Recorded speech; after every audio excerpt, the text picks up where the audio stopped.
Hello' guys, welcome back to মালদৰ mini blog. আৰু ইয়াৰ ভেলাঘৰতে আজি সৰুকৈ খানা এটা খাওঁ বুলি ভাবিলোঁ। খানা মানে আৰু বৰ বিশেষ নহয় দিয়কচোন, ৰুটি ঘুগুনি তেনেদৰে। আৰু কথামতেই কাম, দুপৰীয়া সময়তে আমি মটৰ মাহো তিয়াই থৈ দিলোঁ। আৰু ইয়াৰ গধূলি হোৱাৰ লগে লগে আহিলোঁ, বজাৰ কৰি আহিলোঁ। আৰু ইফালে আলু পিঁয়াজ কাটি আছোঁ।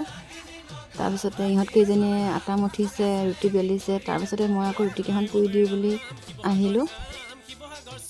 ৰুটিকেইখন খাবলৈ কিন্তু বহুত কোমল হৈছিল দেই, আৰু ফুলিছিলোঁ। আপোনালোকক দেখুৱাম, চাবচোন বাৰু ৰুটিকেইখন কি ধুনীয়াকৈ ফুলিছিল।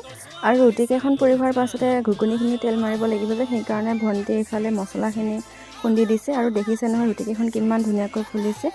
এইফালে আকৌ ৰুটি পুৰি পুৰি মোৰ গৰমে লাগি গৈছে নহয়, তাকে বোলো অকণমান ভিডিঅ' এটা ৰাখি থ'লোঁ। আৰু এইফালে বা খুৰী আৰু বৰমাহঁতে ধুনীয়াকৈ বহি কথা পাতি আছে, আৰু আমি কথা পাতি পাতি বনায়ো আছোঁ বাৰু। তাৰপিছত ভাবিলোঁ যে কেইখনমান তেলতো পুৰা যাওক, কিন্তু আমি ৰিফাইন নানিলোঁ যে, সেইকাৰণে আৰু মিঠাতেলতে পুৰি দিলোঁ। বেছিভাগ বাৰু শুকান ৰুটিয়ে বনাইছোঁ, এনেই আৰু 2-4খনমান তেলত পুৰিলোঁ। তাৰপাছত পুৰি হৈ গ'ল, আৰু এতিয়া আমি ঘুগুনিখিনি তেল মাৰিবলৈ ওলালোঁ। আৰু দেখিছে নহয় ধুনীয়াকৈ উতলি আছে আৰু খাব পৰা হৈছেগৈ। আৰু শেষত ধুনীয়াকৈ আমি বাঢ়ি ল'লোঁ।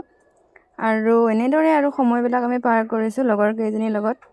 এনেই থাকোঁ যিহেতুকে, এতিয়া বৰ বেছি ইমান কামো নাই, কলেজো বন্ধ হৈ আছে।